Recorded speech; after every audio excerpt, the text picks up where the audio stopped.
عرض کرنا ہے قرآن مجید کا یہ سورہ احزاب کی 33ویں آیت آپ کے سامنے مسلسل تلاوت ہو رہی ہے، جس سے آیت اللہ کے نام سے جانا جاتا ہے، اور ہر مسلمان جو ہے اور کم سے کم شیعہ حضرات جو ہے اسے ایسا عنوان سے ہر شب جمعہ ہمارے یہاں ہوتی ہے۔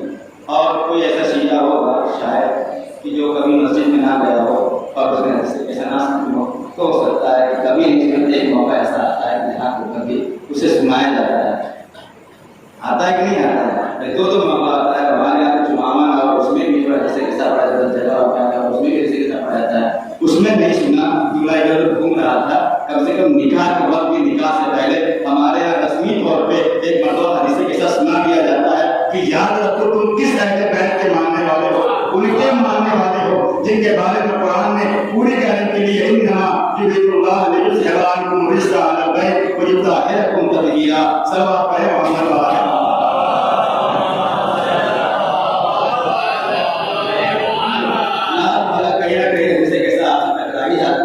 اور اس کا ثواب بھی بہت ہے کہ روایتوں میں آیا ہے کہ سال ہر روز پڑھنا چاہیے، روز نہیں پڑھ سکتے تو کم سے کم ہفتے پڑھنا چاہیے، ہفتے نہیں پڑھ سکتے تو مہینے پڑھنا چاہیے، اگر مہینے میں بھی آپ نہیں پڑھ سکتے کم سے کم سال میں مرتبہ پڑھیے، اور سال میں بھی نہیں پڑھ سکتے تو کم سے کم زندگی میں ایک بار ضرور پڑھیے۔ وہ جس چیز کی شادی ہوئی ہے الحمدللہ شولی والا کو نہیں کہہ سکتا کہ ہمارے یہاں نہیں پڑھا جائے، ہو سکتا ہے کسی دیہات میں ہوا ہو اور کسی ایسے آپ نے نکاح پڑھ لیا اور کسی کیسا نہیں ہوگا، لیکن شولی میں الحمدللہ اتنے مولانا مزے ہوئے، اگر کسی کی شادی میں حدیث کیسا نہیں تو صدق پڑھ دوں گا محرم کے بعد۔ صلوات پڑھیں محمد وعلیہ محمد۔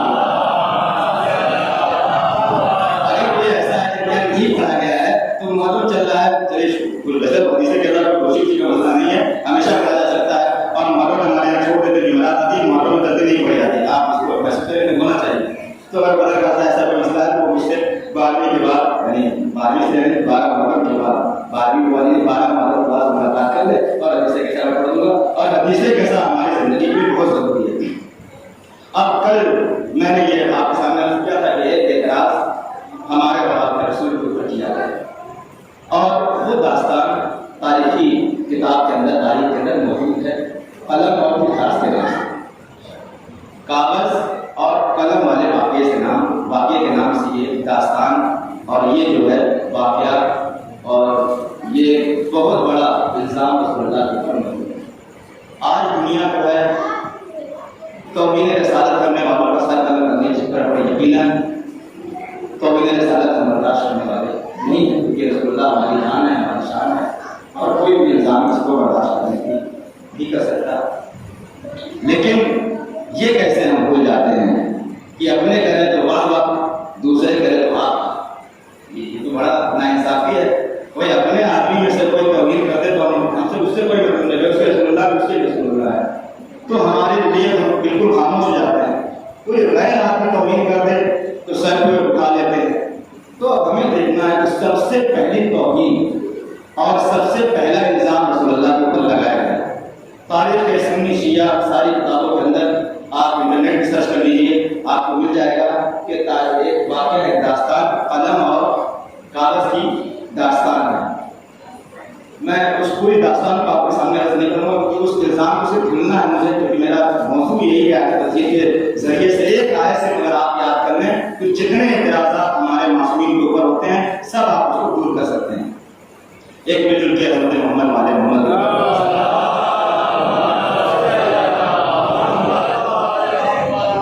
تو بہت مختصر میں آپ کی واقعے کی ہدایت سنا دوں۔ ہوا یہ کہ رسول نے غدیر کے میدان میں اعلان کر دیا کہ میں جا رہا ہوں اور میرے بعد علی خلیفہ، آپ سنتے رہتے ہیں۔ اس کے بعد جب آپ مدینہ آئے اور آپ کو یقین ہو گیا کہ اب میں دنیا سے جانے والا ہوں تو آپ نے کیا کیا؟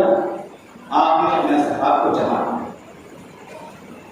سب کو جمع کرنے کے بعد بلایا سب کو اور کہا کہ میں چاہتا ہوں کہ جانے سے پہلے جیسے ایک باپ، آپ دیکھتے ہیں باپ کی زندگی میں باپ حادثہ ہو جائے گا، لیکن جو مطلب اس طرح میں مانتے ہیں کہ وہ وصیتیں کرتے ہیں، تو یہ ہمارے اور آپ کے سارے مسلمان کے باپ ہیں، آپ سنتے ہیں اللہ حدیث ہے کہ میں اور علی امت کے باپ ہیں، تو بالکل ایک باپ جیسے اپنے بیٹوں کو نصیحت کرتا ہے ویسے ہی آخری وقت میں رسول نصیحت کر رہے ہیں۔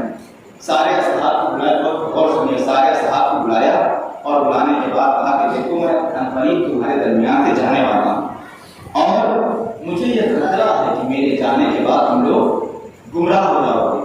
اس لیے میں چاہتا ہوں کہ تمہارے لیے کچھ لکھ کر کے چلا جاؤں جس کی وجہ سے تم ہمارے بعد گمراہ نہ. تو آپ نے کہا کہ مجھے ایک کاغذ اور ایک قلم لا کر کے دے. ایک صاحب آگے بڑھے جن کا نام طارق عمر ابن خطاب لکھا ہے. میں کوئی ان کے خان گستاخی نہیں کرنے سے فیصلہ آپ کریے گا.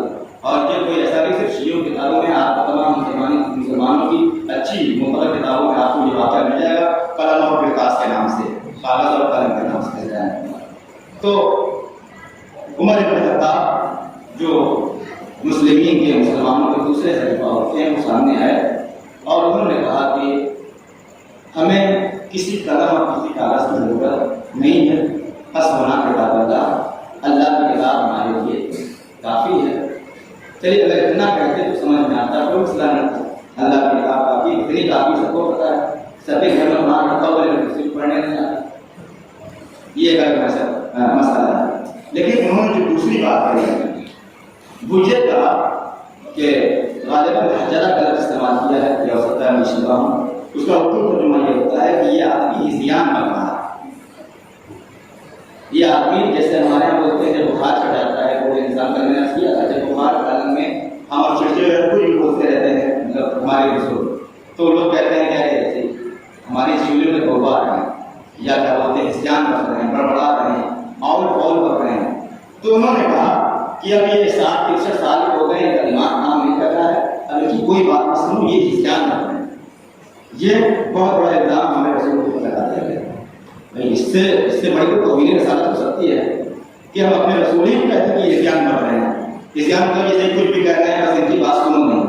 اور ان کو قلم اور کاغذ نہیں دیا گیا. معاملہ تمام ہو گیا. رسول دنیا سے چلے گئے. یہ اعتراض آپ کے سامنے ہو گیا. اس کو آپ نے ذہن میں محفوظ رکھیے گا کہ یہ واقعہ قلم اور کتاب کے نام سے مشہور ہے. اور یہ اعتراض ہمارے رسول کے اوپر مسلمانوں نے کیا. خلیفہ دوم نے ان کے اوپر یہ الزام لگایا کہ معاذ اللہ یہ ہذیان کر رہے ہیں. اب سوال یہ ہے یہ جو ہذیان کا الزام رسول اللہ کے اوپر لگا رہے ہیں بہت توجہ, یہ جو ہذیان کا الزام لگا رہے ہیں اس کا ہم کیا جواب دیں گے؟ اس کا جواب ہم اور آپ کیا دے سکتے ہیں؟ ہمارے پاس کچھ ہے اس کا جواب دینے کے لیے؟ ہمارے پاس ہے. لیکن اس سے پہلے اس آپ کے اعتراض کو اپنے ذہن میں رکھیے گا. اب میں دوسرے راستے سے آپ کو دوسری بات بتا رہا ہوں کہ بعد میں اس کو ملائیے گا. اس طرح محمد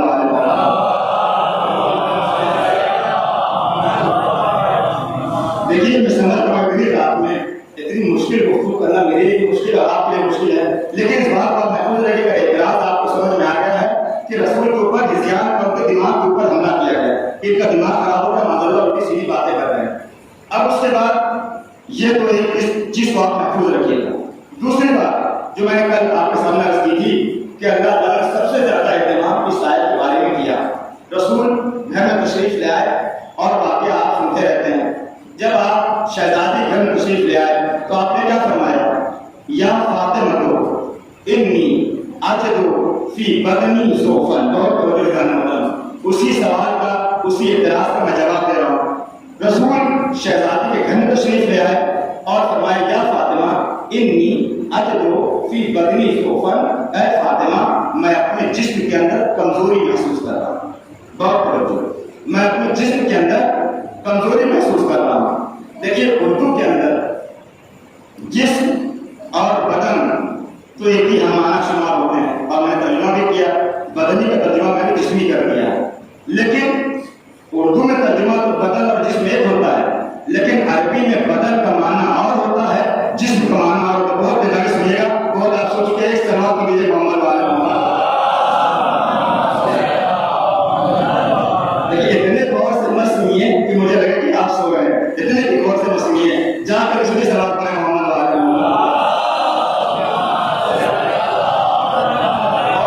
اچھی بات ہے, لیکن اتنے غور سے مت سنیے کہ آپ غور ہی کرتے رہ جائیں. اب اردو میں تو سمجھ میں آتا ہے کہ بدن اور جسم ایک جیسا ہے, لیکن عربی میں بدن کے لیے دوسرا لفظ, بدن کا معنی اور ہوتا ہے, جسم کا معنی اور ہوتا ہے. دیکھیے اس میں نہ میرا کوئی انتخاب ہے, رسول نے اپنی لفظ استعمال کی ہے, رسول کا انتخاب ہے, رسول سے سوال ہے. اگر آپ کو سمجھ میں آئے تو آپ رسول کے لفظ کی تعریف کریے گا, میری تعریف مت کریے گا.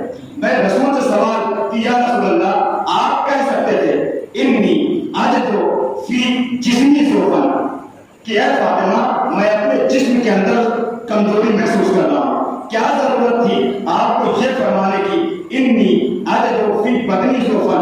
آپ نے بدن کی جگہ کے اوپر جسم کی جگہ کے اوپر لفظ بدن کا استعمال کیوں کیا؟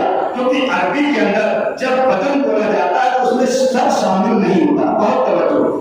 جب بھی کہیں بدن بولا جاتا ہے کہا جاتا ہے یہ بدن پڑا ہوا ہے تو اس کا مطلب یہ ہے کہ بدن کے ساتھ سر موجود نہیں ہے. لیکن جب جسم کہا جاتا ہے بہت توجہ جب جسم کہا جاتا ہے تو اس کا مطلب یہ ہے کہ پورا جسم ہے. ہاتھ پیر بھی موجود ہے ساتھ میں سر بھی موجود ہے ساتھ میں دماغ بھی موجود ہے.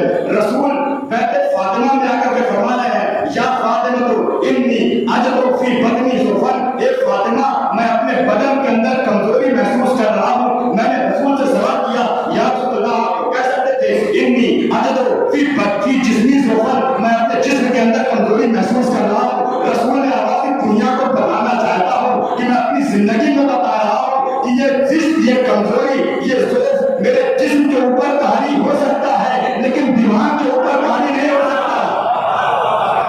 اسی لیے میں نے بدنی کا لفظ استعمال کیا جسمی کا لفظ استعمال نہیں کیا تاکہ دنیا والے سمجھ لیں جو کل کے میدان والے چند پیسوں کی کھنکھناہٹ کے اوپر بکنے والے درہم و دینار لے کر کے تاریخ لکھنے والے جب میرے اوپر عصیان کا الزام لگائے تو ایک بار حدیث کیسا کی اس لفظ کے اوپر غور کریں کہ جب میں نے اتنا اہتمام صرف ایک لفظ کے لیے رکھا ہے